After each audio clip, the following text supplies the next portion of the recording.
Okay, since we work with penguins, And we're a married couple. having us tackle the topic of penguin partnership is a no-brainer.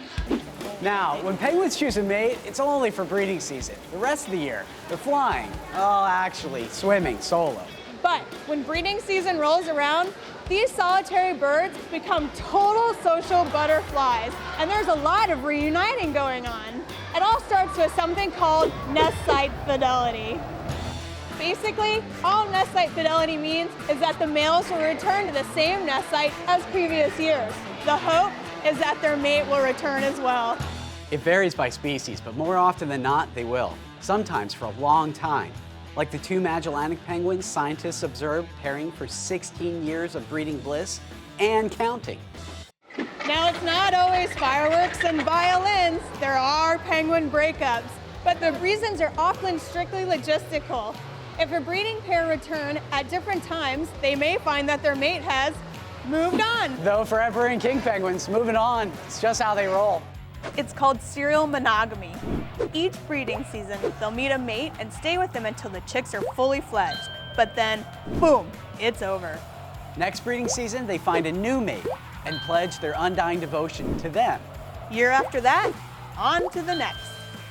But whether it's for life or just for one season, there's a lot riding on finding a suitable mate. And fast. Breeding seasons are pretty specific. So when they return to the colonies, they're ready to make their case for a mate crystal clear. Most penguin species use visual and auditory displays to let a potential mate know they're interested. And though penguin breeding pairs are all about cooperation, when it comes to courting, the female calls the shots. To get a potential mate's attention, the male penguin might stake out a good nest site, and then it's time to bust out the ecstatic display to alert the females. An ecstatic display looks a little something like this.